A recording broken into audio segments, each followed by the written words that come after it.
Jimmy Butler has been killing it for the Chicago Bulls this season, as he's elevated himself to probably a top 15 player and perhaps even a top 10 one, although his last about month has been weirdly a down moment for him this year.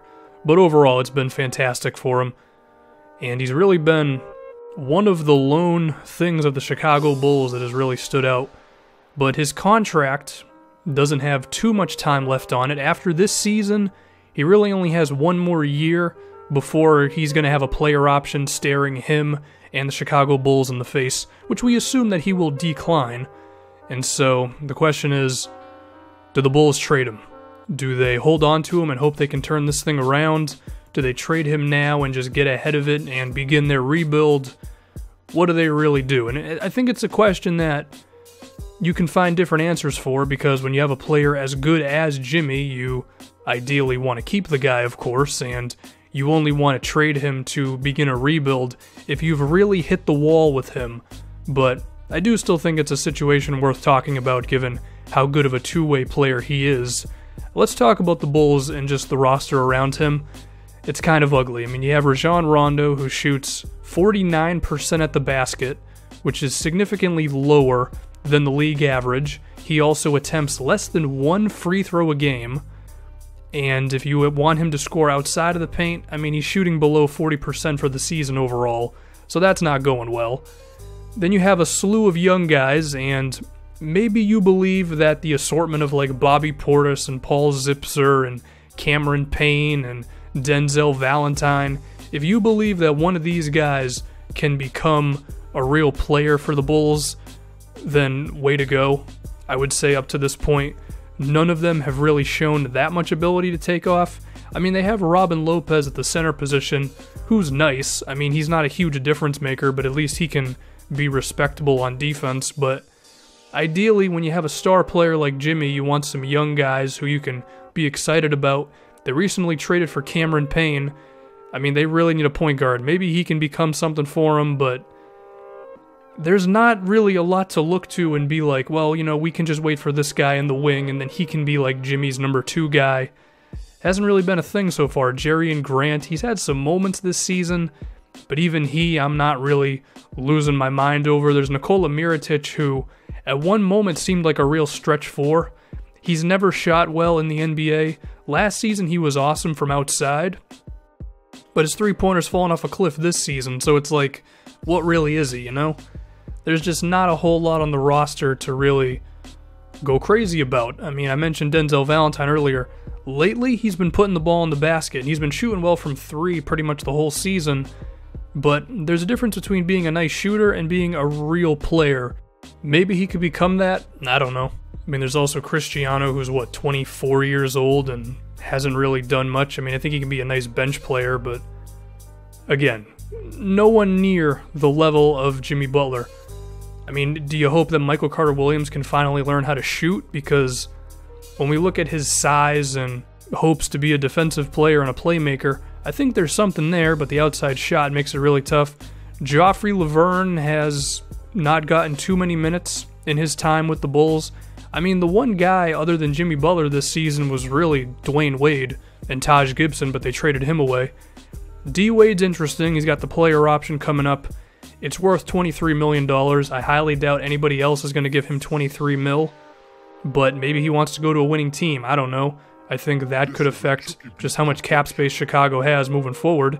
They do have some cap space regardless, but still, it's been rough for them this season. It just simply has not been very good. They've been a not terrible defensive team, but the offense has been plagued by lack of spacing, and I mean, it's been tough. So you could picture a world where either Jimmy Butler just simply says, get me the hell out of here, or the Bulls say, we don't really have a lot going for us besides Jimmy, so we might as well just kickstart the rebuild now. And they will have a decent opportunity, given the team that everybody talks about in this conversation is the Boston Celtics. I mean, they're already pretty good, so getting Jimmy Butler could just take them to some sort of next level, whatever it may be. And they're a team that's so good that you'd have to imagine they wouldn't be fearful of Butler then leaving in free agency because the team sucks or whatever. And the trade pieces are definitely there. Avery Bradley's one of them, who's a nice 15-plus point scorer who's also very good on the defensive side of the floor. A nice, solid guy who you could be comfortable with taking back for Jimmy Butler, and he's like, what, 25 years old, I want to say. Jay Crowder is a similar guy as well, and given that Butler can play both the 2-guard and the small forward position, I think you could trade either one of these guys if you're the Celtics and just have Butler replace them in the starting lineup, and I mean, you wouldn't lose really anything, and you would gain a whole lot with just how good of a player he is.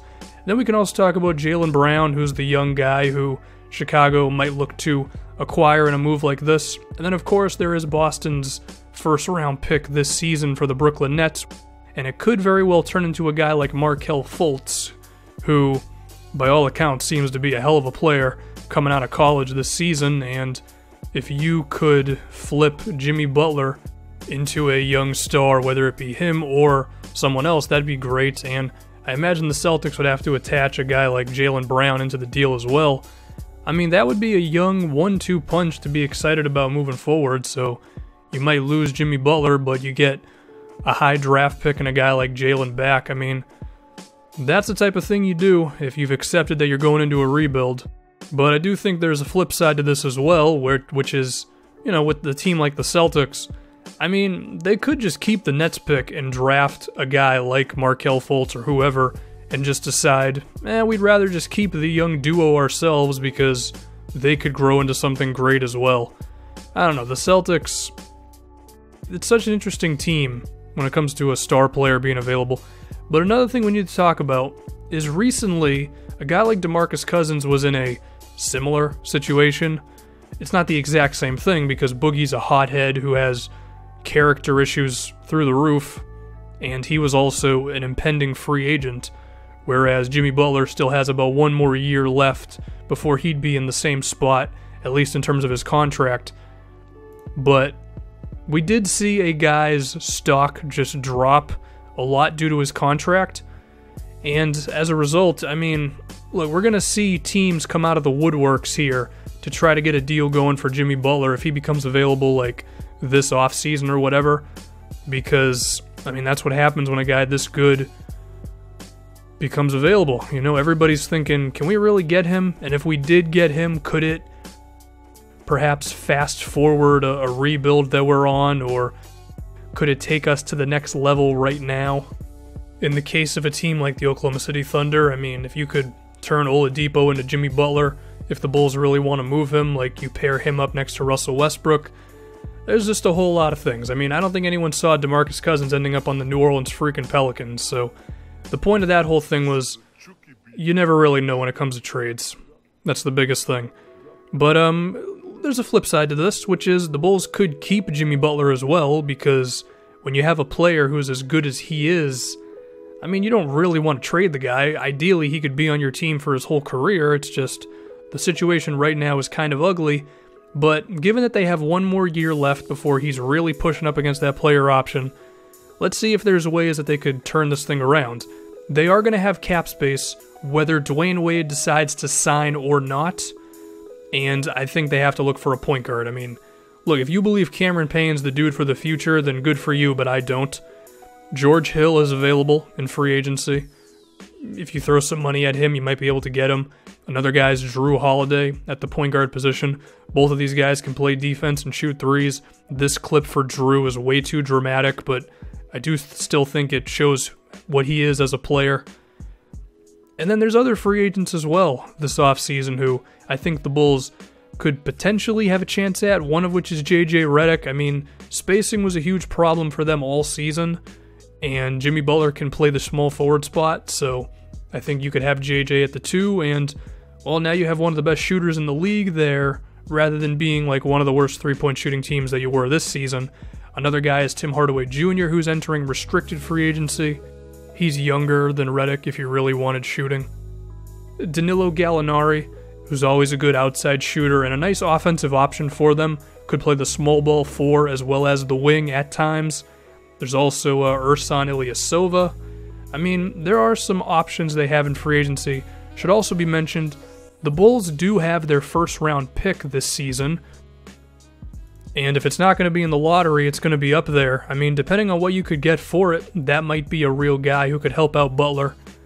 They have some options to turn it around, but we do have to be honest, as of right now, they are staring at a situation of, if they don't turn this thing around very quickly, Jimmy Butler might be on the way out. And if that's the case, you probably want to trade him so you can get something back for him.